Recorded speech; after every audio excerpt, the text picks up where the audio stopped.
igreja persistente é uma igreja gloriosa. Uma família persistente é uma família que vive promessas. Um homem persistente é um homem que não tem uma jornada inconstante.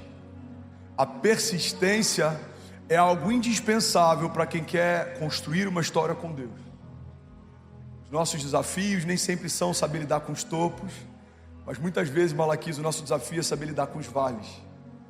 Os nossos desafios nem sempre são lidar com o dia bom, mas normalmente a gente tem muitos desafios quando precisa se posicionar no dia mau.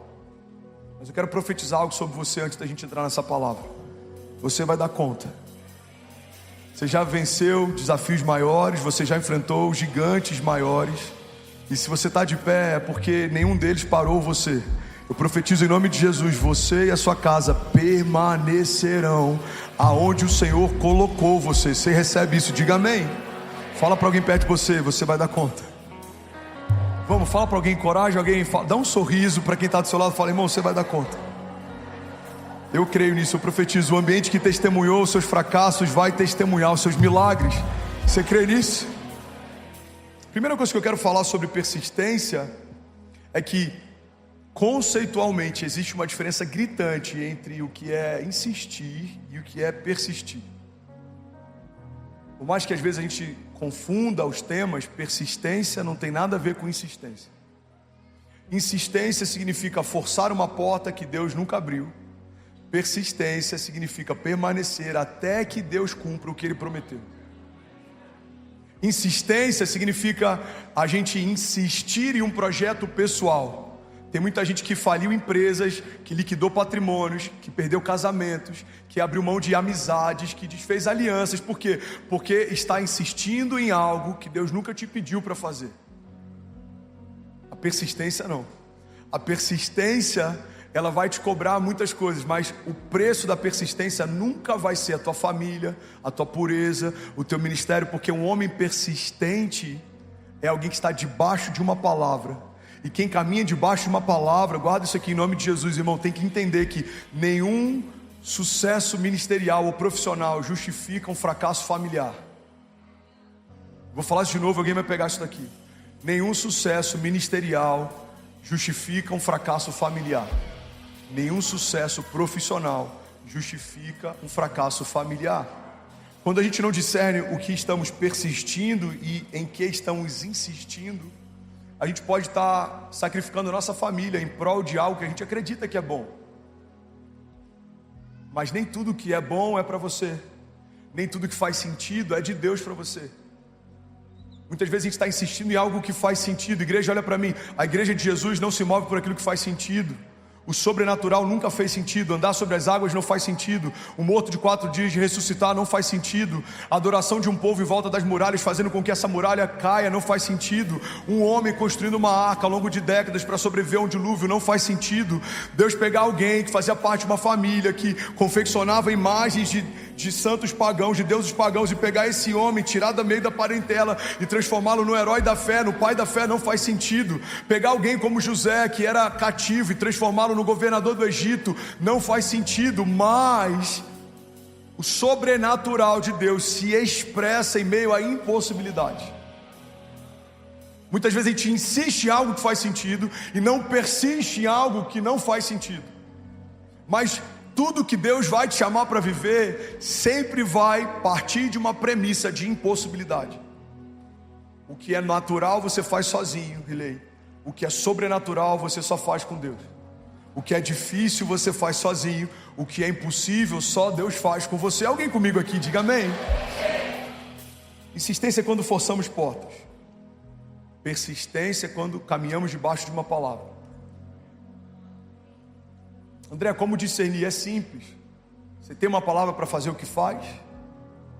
Você recebeu de Deus uma promessa para fazer o que faz? Sabe, uma das coisas mais perigosas numa pregação, que ativa a gente em relação a ser ousado, a se mover, a ser corajoso, é a gente tentar fazer isso sem antes ter uma direção. Eu já falei sobre isso aqui, não tem nada mais perigoso do que um tolo motivado. Mais importante do que a gente correr é saber para onde está indo. Mais importante do que a gente persistir é saber em quem estamos persistindo. Precisamos de uma palavra para fazermos tudo o que estamos fazendo. E é sobre isso que eu quero falar nessa noite. Alguém está comigo aqui de verdade? Diga amém. Persistência fala a respeito de permanecer independente do que se levante. Eu quero falar sobre 3 pilares fundamentais para quem quer persistir aqui. Primeiro pilar fundamental para vivermos persistência é maturidade. Fala comigo, maturidade. Por que a maturidade é indispensável para quem quer se tornar persistente? Porque meninos não conseguem persistir. Meninos não conseguem permanecer. Meninos não conseguem perseverar. Eu tenho 3 crianças em casa. Uma tem 10, um tem 3 e uma tem 1. A Chloe ainda não chegou nessa fase, a Ceci já está saindo dessa fase, o Benício está no meio dessa fase. Você pede algo, daqui a pouco ele não quer fazer, e aí a gente tem que ficar insistindo, forçando, ele não quer fazer. Por quê? Porque meninos não conseguem permanecer, meninos não conseguem perseverar, meninos não conseguem caminhar debaixo de resiliência. E esse é um dos maiores desafios e é uma das coisas que mais tem gerado caos na estrutura familiar da nossa geração. Por quê? Porque tem muitos meninos casando e achando que o casamento os tornará homens. O matrimônio não torna um menino homem. Um menino precisa caminhar ao lado de um homem para saber como um homem se porta. O casamento não preenche vazios. Alguém completo casa com alguém completo, e aí eles então transbordam. Alguém comigo aqui?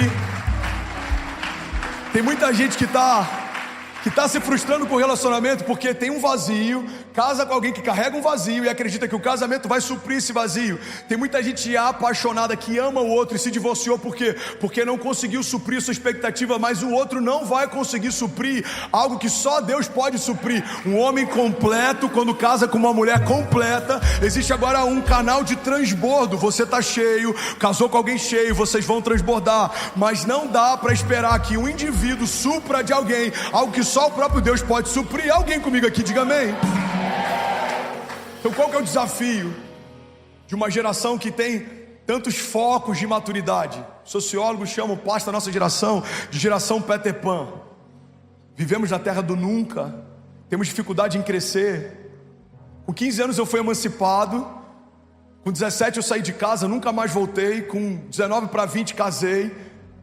Mas tem pessoas hoje que com 30 ainda estão tentando entender o que vão fazer da vida. Esses dias uma mulher precisou entrar com um processo, se eu não me engano na Itália, para poder remover o filho de dentro de casa. Ele tem 40 anos e não queria sair. Eu espero que eu não tenha dado ideia para ninguém aqui. Deve ter pai falando assim: amor, você conhece um advogado bom? Essa semana Giuseppe vai sair de casa. A gente precisa, irmão, precisa estar debaixo de uma palavra de Deus para nos tornarmos maduros e resilientes. Senão a gente vai viver inconstante. Meninos não conseguem persistir, meninos não conseguem permanecer, meninos não conseguem perseverar.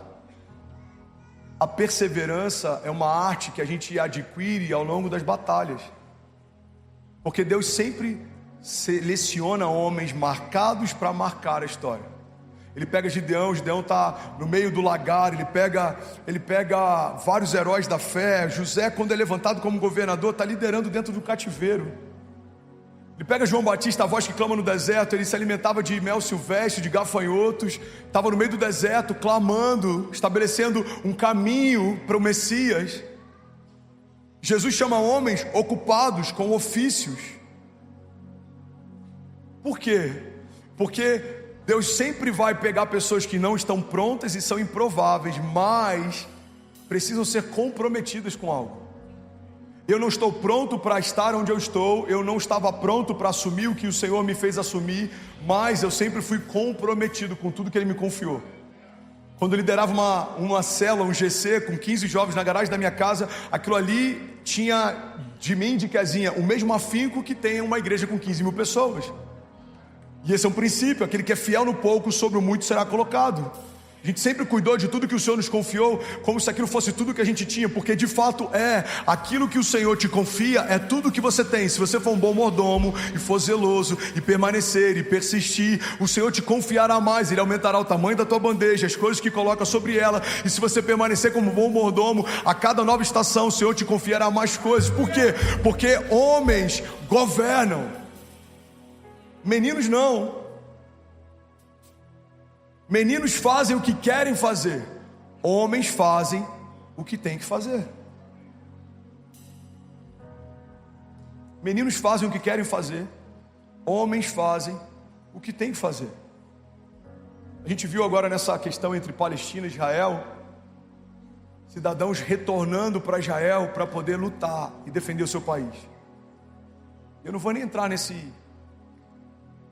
assunto, embora seja muito óbvio o que está acontecendo, mas o ponto existe uma consciência de civilidade e de necessidade de se posicionar e se portar em cada cidadão de Israel, a tal ponto que meninas e homens sabem que são soldados em potencial, e para manter aquele estado de pé, precisam servir. Eles não servem necessariamente porque gostariam, mas todos eles servem porque têm que servir.